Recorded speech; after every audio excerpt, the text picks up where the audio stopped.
Corona महामारीच्या मधातही मनुवादी पालिका बहुजनांचा विरोधामध्ये निर्णय घेण्यास चुकत नाही. सुप्रीम कोर्टाने टिप्पणी अशी केली की आरक्षण 50% वरती देण्याची परवानगी नाही. खर तर आंध्र प्रदेश सरकारने वर्ष 2000 मध्ये एक आदेश दिला होता. आंध्र प्रदेश सरकारने 20 वर्षा अगोदर अधिसूचित क्षेत्रातल्या शाळांच्या शिक्षक भरतीमध्ये अनुसूचित जातींना 100% आरक्षण देण्याचा निर्णय केला होता.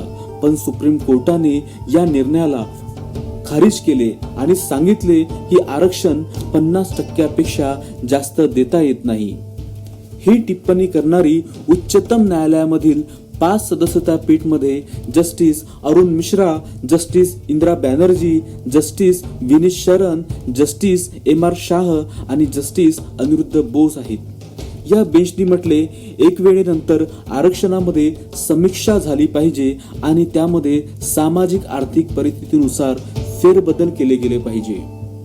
आता आरक्षण भागामध्ये सुद्धा आवाज निघत आहे. आता SC/ST मध्ये सुद्धा सामाजिक आणि आर्थिक स्वरूपात संपन्न लोक आहेत अशी आवाज निघत आहेत की संपन्न लोक आपल्या बाकी समुदायामधील लोकांना आरक्षणाचा फायदा मिळू देत नाही. जरी जस्टिस अरुण मिश्राच्या या वाक्याला स्वीकार पण केलं की SC/ST चे संपन्न लोक आपल्याच लोकांना आरक्षण मिळू देत नाही, तर मिलॉर्ड, तुमच्या ह्याच तर्काने सांगा की शक्तिशाली ब्राह्मण बहुजनांना कशी नोकरी मिळू देतील. विना आरक्षणाने तर मनुवादी हे बहुजनांना कॉलेजच्या पायऱ्यावरही चढू देणार नाही आणि ऑफिसमध्ये खुर्चीवर सुद्धा बसू देणार नाही. आता न्यायपालिकेलाच घ्या मिलॉर्ड, तुमच्या इथे आरक्षण लागू नसल्याने निकाल तुमच्या समोर आहे की ज्या 70 वर्षाची तुम्ही ग्वाही देत आहात त्या 70 वर्षामध्ये फक्त एकच दलित चीफ जस्टिसच्या खुर्चीवर बसला आहे. आज पण आपल्या सुप्रीम कोर्टात 33 जजांच्या गुटामध्ये फक्त एकच दलित जज आहे ज्याला मागच्या वर्षीच सुप्रीम कोर्टाचे जज बनवले होते. भारतीय राज्यघटनेचे जनक डॉक्टर बाबासाहेब आंबेडकरांनी अनेक प्रसंगाला म्हटले आहे की भारतामध्ये न्यायाधीशांचा निर्णय जातीय चरित्रानुसार होत असते. बंबई विधानसभेमध्ये ग्रामपंचायत विधेयक सादर करताना चर्चा प्रसंगी बाबासाहेब आंबेडकर म्हणाले होते की जर माझे माननीय मित्र मला विश्वास देऊ शकतील की वर्तमान न्यायपालिकेमध्ये सांप्रदायिक आधारावर पक्षपात होत नाही आणि एक ब्राह्मण न्यायाधीश जेव्हा ब्राह्मणवादी आणि गैर ब्राह्मण प्रतिवाद्यामध्ये निर्णय द्यायला बसतो तेव्हा तो केवळ न्यायाधीशाचा रूपात निर्णय घेत असेल तरच मी त्या प्रस्तावाचा समर्थन करू शकतो. पुढे बाबासाहेब म्हणतात, मला माहित आहे की आमच्या इथे न्यायपालिका कशा प्रकारची आहे. जर सदनच्या सदस्यांमध्ये धैर्य असेल तर मी त्यांना अशा अनेक उदाहरण ऐकवू शकतो की न्यायपालिकेने आपल्या स्थितीचा दुरुपयोग केला आणि अनैतिकता बाळगली.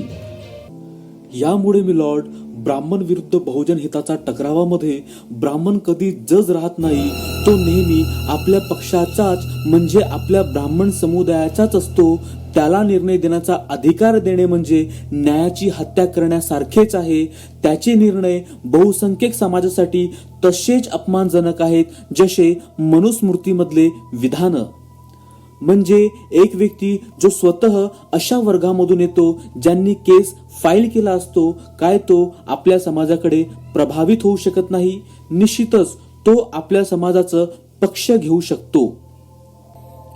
प्रश्न हे आहे की एक ब्राह्मण एकटा बहुजन आरक्षणाचा निर्णय कसा घेऊ शकतो जेव्हा की इथे सरळ सरळ ब्राह्मणांचा कॉन्फ्लिक्ट ऑफ इंटरेस्ट सहभागी आहे. काय बहुजनांना आपला कुठला अस्तित्व नाही का? की बहुजनांचा हिताशी जुडलेल्या घटनांमध्ये बहुजन जज किंवा कमीत कमी 2/3 निष्पक्ष जज पण असो. 3 तलाक आणि राम मंदिरच्या मुद्द्यावर कॉन्फ्लिक्ट ऑफ इंटरेस्टच्या आधारावर एक मुस्लिम जज अनिवार्य करणाऱ्या देशात 85% बहुजनांच्या अधिकारांवर निर्णय घेण्यासाठी नेहमी एक विशुद्ध ब्राह्मण लोकांची टीमच का तयार केली जाते? काय बहुजन लोक गुलाम आहेत, ज्यांना भीक दिली जात आहे आणि त्यांना जज करण्यासाठी बरोबरीचे अधिकार देता येत नाही? आरक्षणाचा निर्णयावर बहुजन समाजातील जज किंवा तटस्थ बेंच का नाही? आम्ही हे निर्णय का स्वीकारायला पाहिजे? काय आमचा स्वाभिमान किंवा अस्तित्व नाही आहे? मिलॉर्ड, जर 50% आरक्षणाची रेखा ठरलीच असेल तर सवर्णांचा 10% आरक्षणावर रोक का लावण्यात आली नाही? म्हणजेच मिलॉर्ड, ब्राह्मणी न्यायाधीशांचा एक विशेष चरित्र आहे. संभवतः हेच एक कारण आहे की जेव्हा नरेंद्र मोदी सरकारांनी सवर्ण लोकांसाठी 10% आरक्षणाची व्यवस्था केली आणि जेव्हा 50% आरक्षणाच्या रेखेला पार करण्यात आला, तेव्हा भारताच्या कोणत्याही न्यायालयामधील कोणत्याही न्यायाधीशाने त्याच्यावर एका दिवसासाठी पण रोक लावलेली नाही. रोक लावणे तर दूरचीच बाब आहे.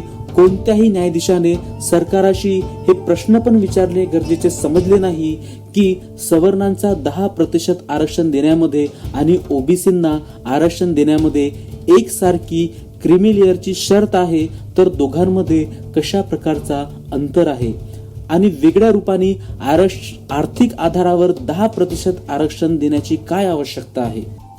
प्रश्न आरक्षण 50%पेक्षा जास्तीचा नाही तर नियतीचा आहे. तमिळनाडू सहित अनेक राज्यात आरक्षण 50%पेक्षा जास्तीचं आहे. संविधानाने विधायकीला अधिकार दिलेला आहे की जर कोणता समुदाय विकासाच्या श्रेणीतून वंचित राहिला असेल तर त्याला मुख्य प्रवाहामध्ये आणावे. घटनाकारांचा उद्देश होता की या देशाची 100% जनसंख्या या देशाला आपला समजावी.